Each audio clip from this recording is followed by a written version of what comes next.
지난해 창사 이래 최대 실적을 기록한 현대차. 그런데 주가는 요즘 맥을 못 추고 있습니다. 이 52주 신저가 기록을 연일 갈아치우고 있는데 우크라이나 사태 충격을 감안해도 과도하다는 평가가 많습니다. 배경이 뭔지 먼저 송민아 기자가 짚어봤습니다. 어제 종가 기준으로 현대차 주가는 17만 3천 원, 장중 한때 17만 1천 원까지 내려가면서 52주 신저가를 기록하기도 했습니다. 현대차 주가가 종가 기준으로 17만 원대로 떨어진 건 지난 2020년 11월 이후 1년 3개월 만인데 이달 들어서만 벌써 두 번째입니다. 하지만 현대차의 지난해 실적을 살펴보면 이러한 주가 흐름은 쉽게 이해되지 않는 대목입니다. 현대차의 지난해 매출은 전년 대비 13% 증가했고 영업이익은 무려 179% 가까이 늘면서 7년 만에 최대 기록을 갈아치웠기 때문입니다. 전문가들은 현대차 주가가 이처럼 맥을 못 추고 있는 건 차량용 반도체 수급난이 장기화하고 있기 때문이라고 말합니다. 현대차의 글로벌 판매 전략은 최대한 많이 팔고 점유율을 높여야 목표를 달성할 수 있는 구조여서 차량 생산에 차질이 생기면 타격이 클 수밖에 없다는 겁니다. 문제는 이런 상황이 앞으로 몇 년 동안 지속될 수 있다는 전망이 나온다는 점입니다. 그거는 시간이 좀 더 걸릴 거예요. 현대차와 삼성전자의 시너지를 얘기를 했는데 예를 들어서 삼성전자는 파운드리를 해주고 팹리스는 현대모비스나 이런 데서 역할 분담해 주는 거 이런 것들은 또 4, 5년 정도가 걸리거든요. 최근에는 북미와 함께 최대 차 판매 시장인 중국에서 판매 부진을 이유로 현대차 충칭 공장 가동을 전면 중단한 것으로 알려졌습니다. 충칭 공장은 베이징 현대가 중국에 설립한 5번째 승용차 공장으로 지난 2017년부터 연간 30만 대의 차량과 30만 개의 엔진을 생산해 왔습니다. 여기에 미 연준의 통화 긴축 예고와 우크라이나를 둘러싼 전쟁 확산 위기 등이 고조되면서 대외적인 리스크도 더해진 상황입니다. 이 같은 우려에 외국인들은 최근 한 달간 현대차 주식을 6천억 원 넘게 팔아치웠습니다. 한국경제TV 송민아입니다. 호실적 속에서도 불안감이 엄습하고 있는 국내 차 산업 더 자세히 알아보겠습니다. 산업부 임원식 기자 나와 있습니다. 네, 임 기자, 국내를 대표하는 자동차 브랜드인데 이제 외국인 순매도 1위 종목이라는 게 굉장히 좀 씁쓸한 것 같습니다. 반도체 수급난 해결이 좀 쉽지 않은 모양이죠? 네, 일단은 뭐 생산에 차질이 없어야지 팔든지 말든지 할 텐데 지금 뭐 계속 방금 리포트를 보셨겠지만 이 반도체 수급난이 언제쯤 해결될지 가늠조차 하기 어려운 상황입니다. 이 특히 전기차의 경우 기존의 내연기관 차들에 비해서 더 많은 이 반도체를 필요로 하는데요. 즉 이 반도체 수급난이 세계 자동차 시장은 물론이고 전기차 시장의 성장에도 제동을 걸고 있다는 지적입니다. 수급난 사태로 이 차량 출고가 지연되다 보니 일부 기능들을 제외하고 차를 파는 사례로 나오고 있습니다. 예컨대 이 후방의 어떤 주차 충돌 방지나 원격 주차 보조, 또 이 터치 스크린이나 스마트폰 충전 같은 기능을 빼고 차값을 깎아주는 식으로 출고를 하고 있는 실정입니다. 이 반도체 수급난 문제가 벌써 한 1년도 더 된 문제 같은데 이게 생각보다 좀 해결이 잘 안 되는 모양입니다. 네. 뭐 내연기관 차량 한 대 들어가는 이 반도체 어떤 이 부품의 수가 한 100개에서 300개 정도 된다고 합니다. 근데 이 대부분 이 차량 구동을 단순 제어하는 기능을 하는 그런 반도체들이라 이 제조 공정이 단순하고요. 또 이 가전이나 PC, 스마트폰 같은 이 IT 제품에 들어가는 반도체들과 비교를 해보면은 수요가 훨씬 적은 데다가 부품 교체 주기도 7년에서 10년 정도로 좀 긴 편입니다. 한마디로 만들어봤자 이 남는 게 별로 없는, 즉 이 수익성이 낮다 보니까 이 공급이 쉽지 않다는 얘기죠. 여기에 이 차량용 반도체 같은 경우에 운전자의 이 안전과 직결되다 보니까 품질과 내구성에 대한 이 평가가 엄격해야 합니다. 또 개발 과정이 까다롭다는 얘기거든요. 완성차 업체들이 이 반도체 수급난의 아우성이어도 반도체 회사들이 이 생산 증대에 선뜻 나서지 못하는 이유입니다. 사실 이 반도체 수급난을 겪는 거는 전 세계 그 완성차 업체들이 비슷한 상황이기 때문에 이 공정을 얼마나 효율화하느냐 여기에 따라 달리는 것 같고 현대차 같은 경우는 또 나름 노력을 하는 걸로 알고 있습니다. 더 뼈아픈 건 이제 중국 시장입니다. 여기서 지금 판매 부진이라면서요? 네, 뭐 방금 말씀하신 것처럼 반도체 부분을 조금 얘기를 하면은 뭐 인텔이나 삼성전자 같은 경우도 차량용 반도체 시장에 뛰어든다는 얘기들이 있는데 이건 어디까지나 전기차 국한되다 보니까 기존의 어떤 내연기관 차량의 어떤 이 수요를 충족하기는 좀 한계가 있다는 점을 좀 말씀을 드리고요. 방금 또 이제 말씀하신 것처럼 이 중국 시장 같은 경우 아무래도 세계 최대 자동차 시장인데다가 전기차 시장이 또 최대 시장이지 않습니까? 예. 그러다 보니까 이 전기차 시장을 중국 시장을 잡느냐 마느냐가 앞으로 이 자동차 회사들의 운명을 키를 쥐고 있는 상황인데 이른바 이 사드 보복 얘기가 나오기 전만 해도 현대차의 중국 판매량이 100만 대를 한 해 훌쩍 넘겼습니다.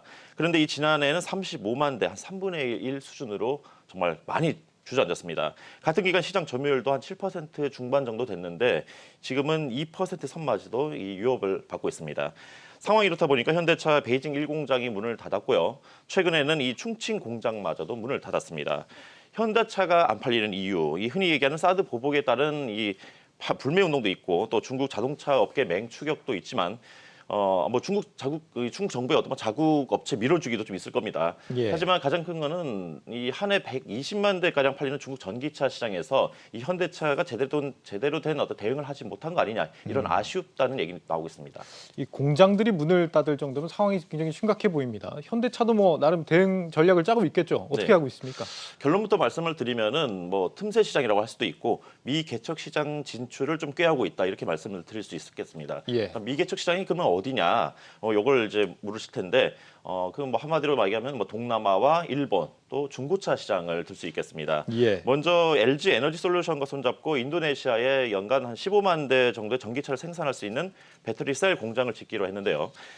그동안 일본 차들이 거의 독점하다시피 한 이 동남아 시장을 공략하기 위해서 배터리를 포함한 전기차 생산 생태계를 구축하겠다는 이 전략입니다.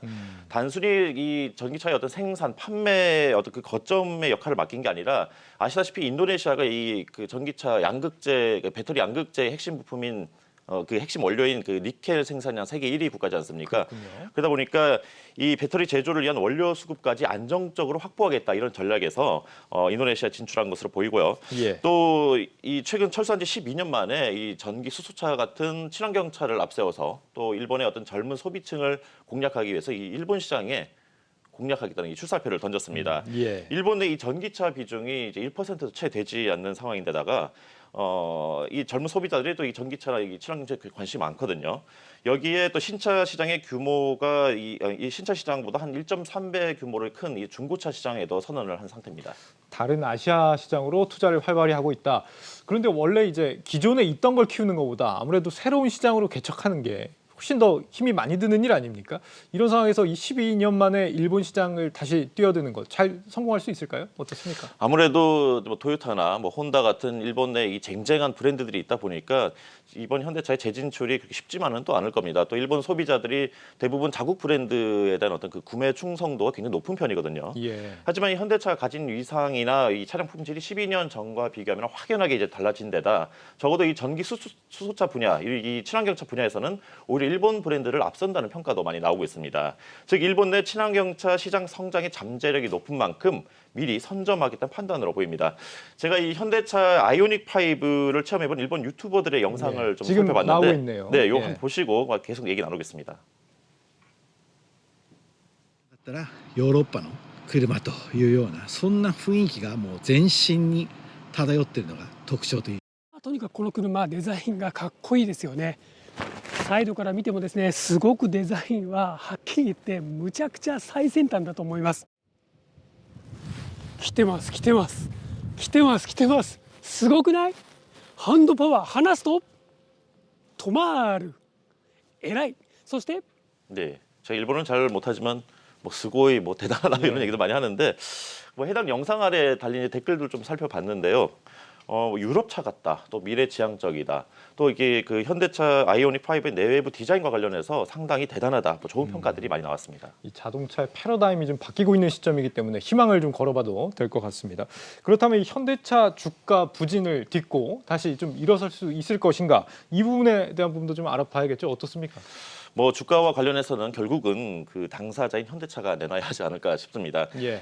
다음 달 2일 이 현대차가 인베스터 데이를 여는데요. 이게 뭐냐면은 이 투자자를 대상으로 이제 현대차 CEO가 앞으로 사업 계획에 대해서 설명하는 자리입니다.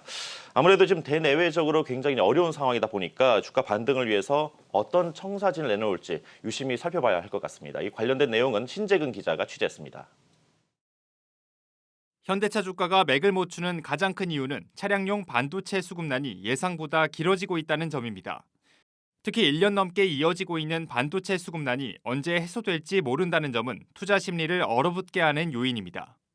반도체 수급난에서 벗어나야 430만 대에 이르는 연간 판매 목표를 달성할 수 있는데 답답하기 짝이 없는 노릇입니다. 다음 달 2일 열리는 인베스터 데이에서 CEO 입을 통해 어떤 방안이 나올지 관심이 집중되는 이유입니다. 현재 거론되는 방안은 차량 시스템에서 두뇌 역할을 하는 MCU 등 저가용 반도체 개발을 팹리스 회사가 맡고 전기차나 자율주행차에 들어가는 전력 반도체 등 고성능 반도체는 현대차가 직접 개발하는 겁니다. 과거에는 이제 전문 반도체 업체들한테 이제 다 맡겼는데 테슬라가 하듯이 완성차 업체들도 완성차 부분들의 설계랑 이런 부분들을 관여를 하게끔 되는 이제 그런 식으로 변한다는 거죠. 완성차를 하는 게 효율적일 수도 있는 부분도 있는 거죠. 미국의 전기차 생산 시설이 구축될지 여부도 큰 관심사입니다. 연간 1,700만 대 이상 팔리는 미국 자동차 시장에서 점유율을 높이기 위해선 현지 생산이 중요하기 때문입니다. 새롭게 커가는 시장 미국 시장인데 여기서 이제 현대차가 얼마나 빨리 캐치업하는 게 핵심이거든요. 결국 공장을 더 해야죠. 이걸 좀 구체화시켜 준다면 시장에서 좀 더 긍정적으로 반응하겠죠. 현대차는 올해 미국 엘리베마나 조지아 등 기존 공장에 전기차 생산 시설을 구축할 계획인 것으로 알려졌습니다. 바이든 행정부가 노동조합이 있는 미국 공장에서 생산된 전기차에만 세제 혜택을 주는 법안을 추진 중이란 이유에서입니다. 반도체 수급 대란과 전기차 시장 선점 경쟁이 치열한 가운데 열리는 현대차 인베스터 데이에 투자자들의 관심이 집중되고 있습니다. 한국경제TV 신재근입니다. 네, 여기까지 듣죠. 산업부 임원식 기자였습니다. 잘 들었습니다.